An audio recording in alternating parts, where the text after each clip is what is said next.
I'd seen college kids come out and then get walloped on immediately by their Christian friends, like, we're here to save you. You can't be gay. You just haven't met the Lord yet. I saw those things and I did not like what I saw. This is Why I Stay, a show about faithfulness in the face of judgment, confusion, and fear. Jennifer Knapp is a singer-songwriter who first found fame in 1998 with her album Kansas. After 2 more albums that had found success in the contemporary Christian music scene, she took a step back in 2004 to recover from her years of constant touring and musical commitments. In 2010, she revealed that she was in a lesbian relationship and began to speak out more about her Christianity and sexuality. The harsh response to her revelation was not surprising, but it did force her to try and understand why the people who had loved her so much were saying such hateful things. Even though many Christians cast Jennifer Knapp out, she still is a Christian, and she even recently earned a master's degree in theological studies. I sat down with her because I wanted to know why her faith was so important to her after all the turmoil that she had gone through for the last decade.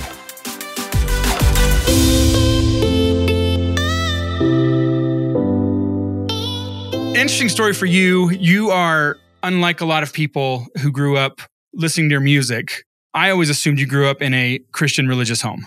What was your childhood like through the lens of religion? What were your experiences with it? What did you know about it? Especially in Southeast Kansas, which is like Bible Belt big time. Yeah, I whenever I kind of get into this zone, I have a bone to pick with what's on Wikipedia because it's such a great place to start because there's a quote on Wikipedia that says that I was raised irreligiously, which to me just smacks of evangelicalism because my parents weren't going to, church every Sunday and Wednesday and praying over every meal. But I think that does a disservice, is particularly from, where in the context of where I came from. I mean, Southeast Kansas. I mean, you were an outlier if you said you were an atheist. Right. In that terms, like everyone kind of culturally believed in God. I wasn't unfamiliar with church. My grandmother went to church every Sunday, was part of her faith community there, but she wasn't an evangelical, like from the context of, I think, what most of your audience would find familiar. I mean, she prayed. She was like a normal Christian is probably what I would have called her. And my grandfather was a deacon at the church, even though he didn't go all the time and he wasn't frowned upon, but there was still a sense of, a respect of something greater than ourselves, I think, embedded within my family. And there was also the sense of shame under like the divine head. So, for my mom's side of the family, because my parents were divorced early on in my life, and there was kind of this rift between my maternal and paternal sides. It was kind of like the Hatfields and McCoys. And with my mother's side of the family, like I often, that was one of the few places because they drank and they smoked and they cussed and they were just normal working class kind of folks, really. But compared to like, say, my grandparents on my father's side who never said a swear word in their whole lives, didn't have any obvious vices, things like that. They looked like teetotalers compared to the other side of my family. And so I just remember kind of growing up and going, oh, well, that's why I'm going to go to hell. Like it would be this kind of tongue in cheek thing. But that's all to say is that, I grew up with this conception of God and of faith, and I was familiar with Christianity. I certainly wasn't familiar with Judaism or Islam or, Hinduism or anything like that. This is the faith tradition that whether or not we participate in it, I would say most Americans still kind of grow up culturally affected by Christianity.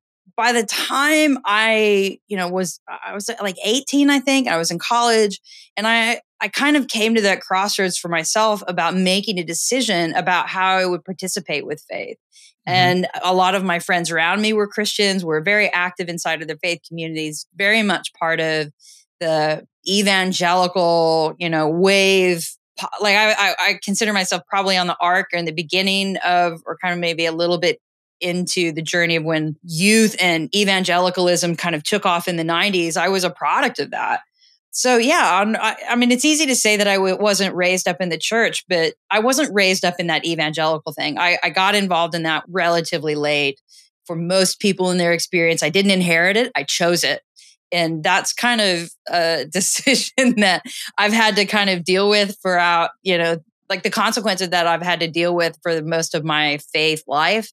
And I think there's the record Kansas, which came out in 98, was only about a couple years after I started, I guess in the parlance of, evangelicals, a couple years after I got saved. So that record was a process of me kind of writing out this culture clash, this weirdness of, having now going to church on a regular basis and inquiring about this faith journey and genuinely wanting to be there. And at the same time, being a part of a culture that would go, oh, you weren't raised in the church. I'm like, well, wait a second. You're disparaging like the people where I came from. Like, You're not just talking about me. You're talking about where I came from, my parents, my family, all of these other things. And that was just like one of the things. So I think early on, I started to experience the culture shock and was trying to process that. I don't think it's ever really left what I do or the conversations that I have in public about faith. So when you got to school and you become this evangelical, how was your family with that? We're like, oh no, she's gone off the deep end. Yeah, pretty much. I mean, I've had an incredibly tough, let me just say that through the years, I have an incredibly kind and gracious family, like all the way around. Like of all the kind of wild, wacky things that I've done in my life, they've pretty much rolled with the punches and loved me throughout that, which I think is extraordinary considering, the experiences that a lot of people have. But yeah, when I say that too, I think about, not only did they kind of handle my religion in stride, I think in some really cool ways, they kept my fervency in a realistic check. And what I mean by that is, I had a ton of friends that were seriously pressuring me then to evangelize to my own family, right? Well, now that you're saved, you need to save your mom and your dad and your grandma and your grandpa. And I'm like, wait a second, you're telling me these guys are pieces of crap and that there's something wrong with their lives, and that there's something corrupt about who they were. And I think what was so fantastic, strangely, about that experience is that it gave me it gave me an opportunity to see this playing out the same way that it played out with myself, right?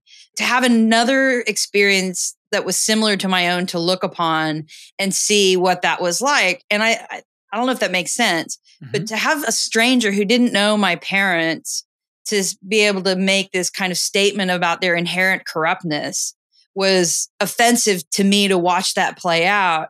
And I think in turn, by seeing that outside, I could understand some of my own discomfort, which I wouldn't understand maybe till a decade later, like theologically, the discomfort with the discrediting of my inherent goodness, of my own individual self-worth and value, and how paradoxical that seemed because strangely, I came to faith and really was attracted to that, I think in particular, very early on, because when I didn't see the value of myself, somewhere out there in the good parts of the evangelical experience I was having, an understanding of my value and my worth that was worth, for lack of a better way to say it, was worth saving.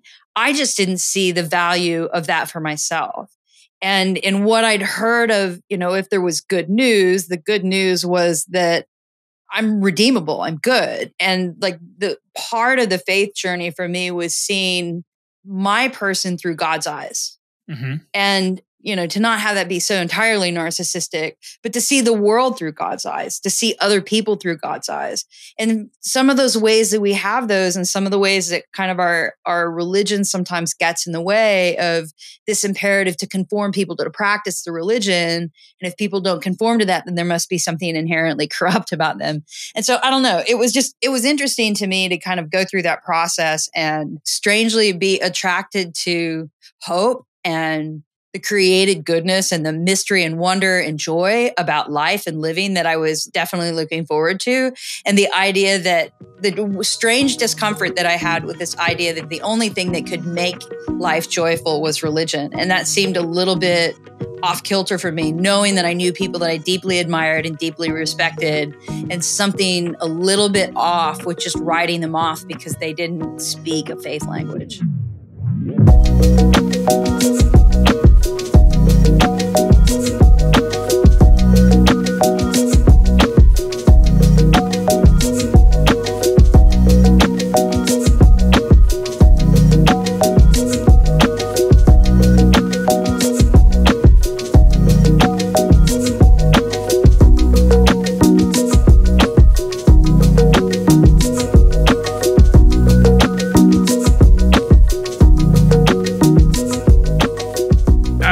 to Undo Me this week, and then I went down the rabbit hole of all the songs, and I was struck by exactly what you're talking about, how much shame there was in a lot of it, of the sense of like, I'm dirty and I'm unclean and I need you to come get me and save me.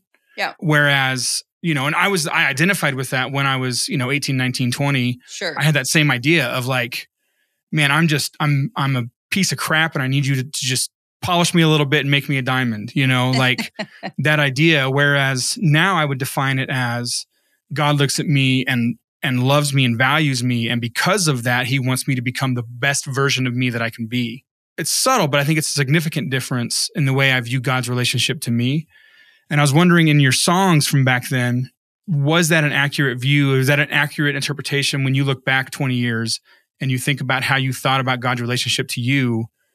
Were you feeling that kind of, shame might be too strong of a word, but that's the closest thing I can think of for it. Every ounce of me wants to give a different answer than the truth, which is, I think that's a pretty accurate assessment of where I was at. I mean, I think the cringe evangelicalism of, you need to get saved. I definitely viewed myself as somebody who needed intervention and to pull me out, because I really didn't in any way have any kind of stronghold on my own worth and my own value at that point. So that was very appealing to me about Christianity in particular. So I think that was a motif, definitely, that particularly with a record like Kansas that I dove into. But I think also at the same time, like, I recognize in that very quickly that, for any time that as an individuals we fight for something, we usually tend to fight for the things that we care about, right?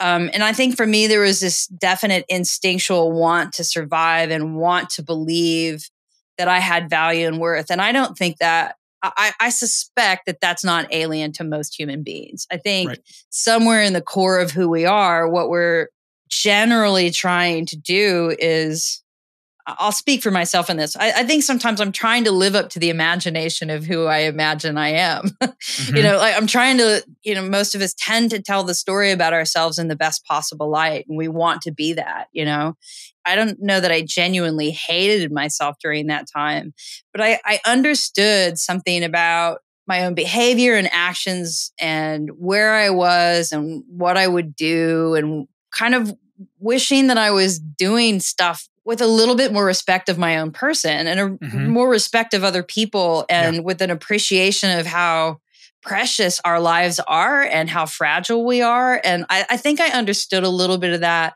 was trying to get to a space and to find a language to be able to articulate that in some of the ways that I think our faith traditions have, paved the way for that, but also in the ways that religion gets in the way of that endeavor, because it tends to kind of be very simple. Wow, like kind of the original sin argument, you were born corrupt, there, that's why we need God. And, as I think not long into my faith experience, I was just kind of going, I don't know if I buy that, but why didn't I buy that? And I think that's been kind of the long story of my writing and my thinking theologically about this stuff, is like, why is that such a corrosive idea that I start corrupt? Why am I so offended by that? Because I'm offended when I think that way about myself.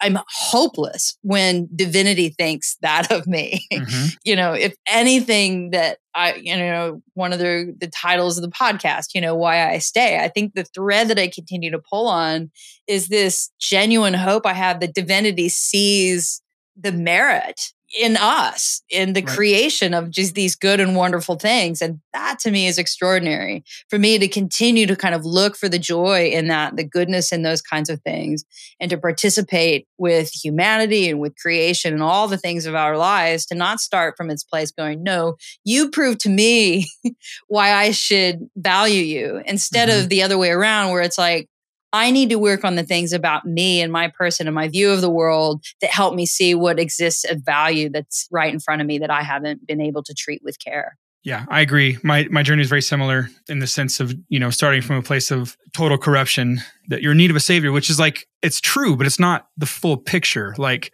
that's the part that's really bad. It's like that people would say about your family, like, well, they need a savior. Well, but they're good people. Like, and I don't know. Well, what do we really, I mean, it is a big theological question that when we stack them up simply as cards, you pull out original sin from that and a lot tumbles really quickly. I don't envy anyone who's dealt with the tragedy of that collapse of the house of cards. But at the same time, I do, I'm going to quote scripture. I hate it when I do this.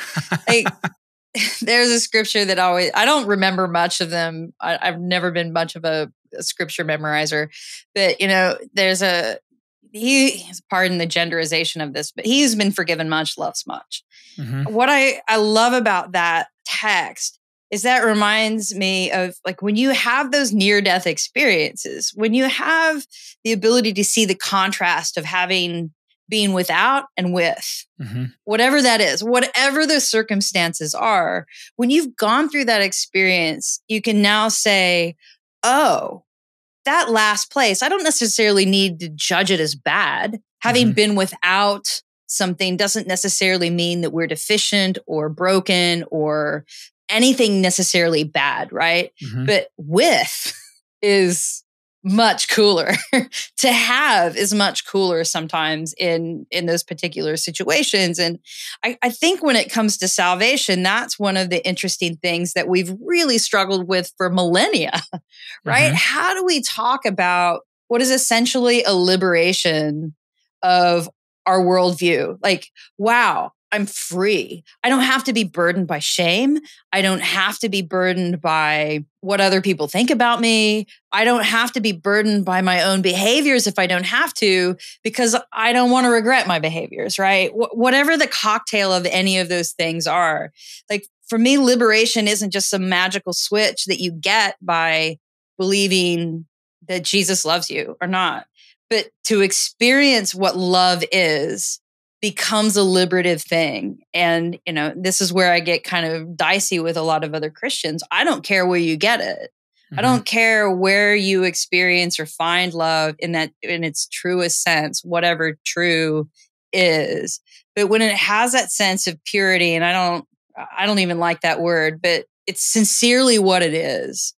When you experience those things, it's amazing how much, one, you understand it and what you're willing to do. And I think maybe the only kind of, maybe I'm not a parent, but I think sometimes like of that transition, like you mentioned you're a parent. And oftentimes, like my own peers go, I didn't know I could love my kid this much.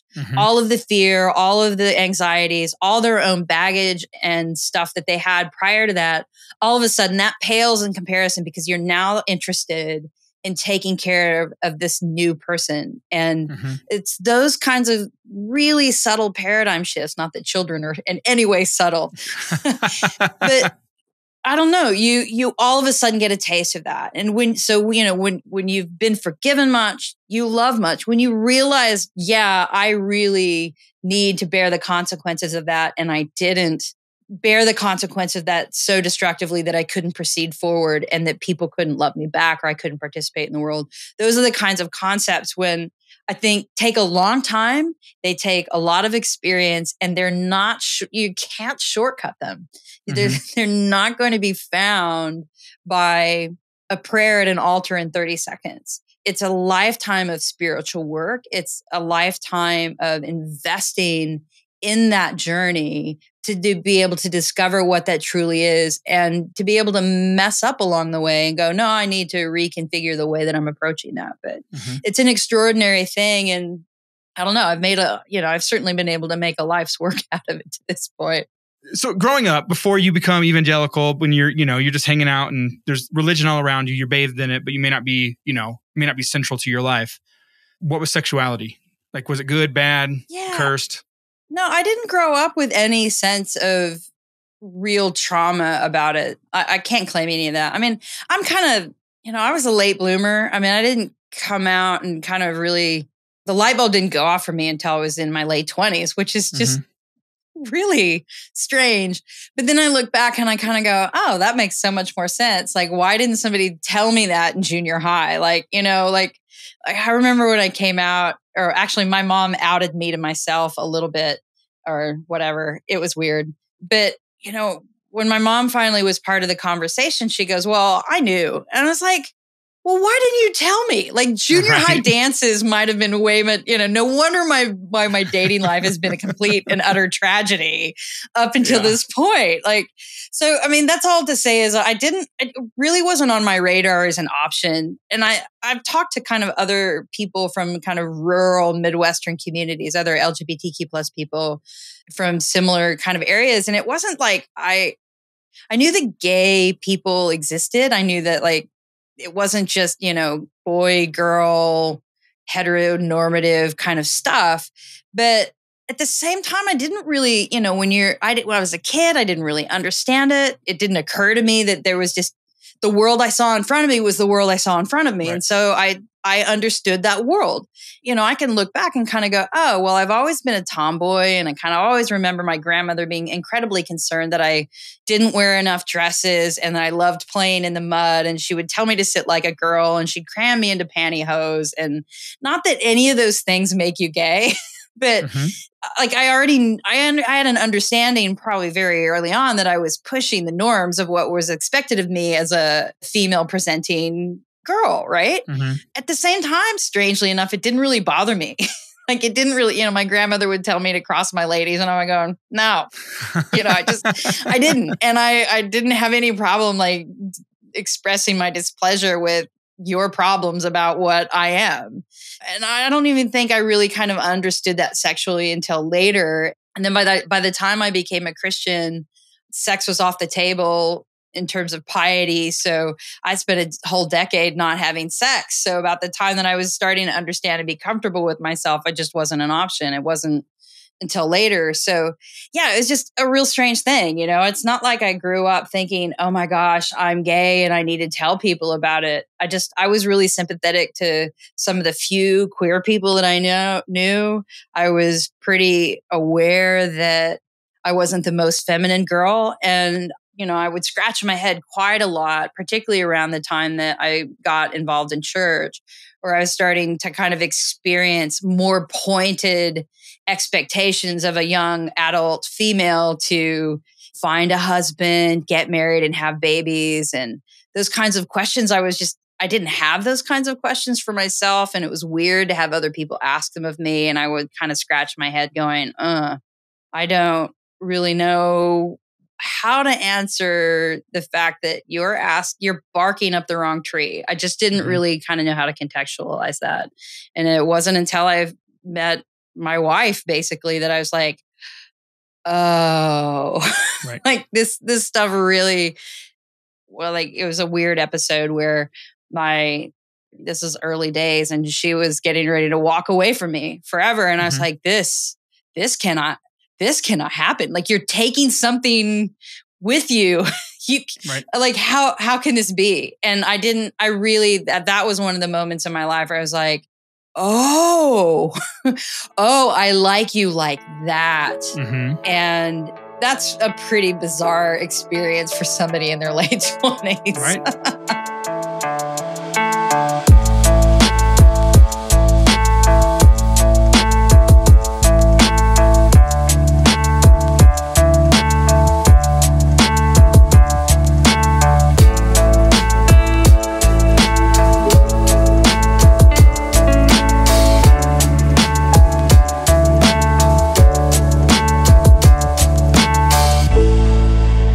You had secular success, for lack of a better word, as well back then. So, you're doing these CCM tours, and then at the same time, you're doing like Lilith Fair. Did that influence your understanding of evangelical sexuality norms and all that? Like, how did that push your bounds or your understanding? I don't think so. I mean, I was pretty comfortable. It's not different in the way I feel now sometimes, but like when I would say, if you use Lilith Fair as an example, and I would go into like a music environment where I was definitely understood as a quote unquote Christian singer. And I was just mortified by that because I knew what those folks assumed that I would be when I walked into those spaces. And for me, I was walking into those spaces not feeling obligated at all to present the way I would have to do on the other side. Whereas, if I walked into an evangelical spot and had to be the Christian singer, there were expectations that I was going to be and understand whatever the the cultural smiling representation model of the good Christian woman was supposed to be. And I felt like in this other space, I could actually be whoever I was in that. And they didn't have like the agenda to theologically pin me down. Like I could, whatever I would be in that space. But at the same time, in those spaces, I was being judged for being maybe a little bit more conservative, but surprisingly not as much as you might think. Right. And I found in those spaces, I wasn't judged nearly as harshly as I was in my own faith environment about faith, strangely enough. So I don't know in terms of sexuality, whether or not that really informed or liberated, gave me any sense of liberation to any thought or idea or feeling. I think early on in my evangelical experience and just in my hometown, kind of where I was discipled and kind of had my most intense years, I'd seen college kids come out and then get walloped on immediately by their Christian friends, like, we're here to save you. You can't be gay. You just haven't met the Lord yet. Or people that were inside of the church that were dealing with their sex. I saw those things and I did not like what I saw. And at this time, I can honestly tell you, I didn't see myself in those situations. I was watching this play out in front of me and I found it intolerably cruel to see any person, whatever it was, whether they were queer or seen tons of, like, alcohol was huge in college, or in sex. So people would go have sex or go on a bender or something. And all of these kinds of weird things that would happen where, my evangelical community would turn against or try and redeem these kinds of people and ultimately judge them as having failed in some way. And I found that incredibly disheartening and I hated watching it. And in particular for my queer friends, I hated that. The artist Semler, they've got a song called Take Me Out to Coffee or Take You to Coffee, whatever, this thing where, Christians take you to coffee and then they throw the hammer down of what they're really wanting, the reason why they wanted to tell you why you need to get right with the Lord. So, I'd been taken to coffee a couple times about relationships that I'd had with other female friends. And I just found myself like not really kind of entertaining that, but even on my own experience going, well, you guys get mad at me if I'm too friendly with a guy because you think I'm sleeping with a guy. And if I'm too close with a girlfriend because I don't have any guy friends in my life because you guys think I'm sleeping with them. So I'll have my girlfriends and now you all think I'm sleeping with the girlfriends. Like, what is wrong with you people that you're so interested in my sex life? Yeah. So I just found that like a really interesting thing. And I think I didn't really explore like the theological argument, but as I read my own Bible and as I didn't, like I said, I can't make any claim to kind of in those early days trying to form a biblical or a theological position on LGBTQ issues. But I think from the larger point of view, kind of going back to our earlier conversation, my project was to understand something fundamentally beautiful on its own about who we are as human beings. And that began to be something that took shape very early on in my faith that was not only a benefit to me as a person, but really altered the way I saw others around me and the way that we treated each other with or without religion. I didn't really care. I wanted to love my friends as my friends. I wanted to love the people around me. I wanted to find all the things that make us worthy of honor from others around us. That's what was important to me. And that was what it was of value to me. So what you did, who you did, or how you did it were kind of matters between you and your own agency in the world. But what my role to understanding you, to be a champion and somebody with there and for you, not only to just love you on my own, but if at any point I was there to be a person to help your life be more fruitful. That's kind of what I endeavored to do. So I think in the long story of that, I got more comfortable with thinking in my own mind, at least privately, I don't agree with any pastor who vilifies a queer person from the pulpit. I just didn't. To me, that spoke of your character more than it spoke of God's character. And I think as on that and particular other theological issues, particularly as I got toward the end of my CCM career and I got more adult and more, feeling like I had more authority to actually speak of my own positions, that as I went along in my my CCM career, I found that there were, 2 or 3 major things about where we were speaking and trying to get people to believe theologically. I was like, this is not our project. It is not our project to make rules for life. It's our rules are helpful, but oh my God, here comes Paul. Here it comes. Everything is permissible, but not everything is beneficial. Mm-hmm. I mean, what I see in that is the rules will only get you so far, but you really have to own something intrinsically. You have to own it in your soul for anything to be of benefit to you. Right. And that for me was just like, I may or may not agree even with these other things, but somehow or another, I've got to figure out a way to be loving and get out of the way of trying to tell other people or how they should orchestrate their lives. But be a partner with me if you're someone external to me. Be a partner with me for helping my life be fruitful, not only for myself, but for my community. And likewise, that's my charge as well, to help you be fruitful unto yourself and to your community. Are you part of a religious community, a church or whatever that may be for you?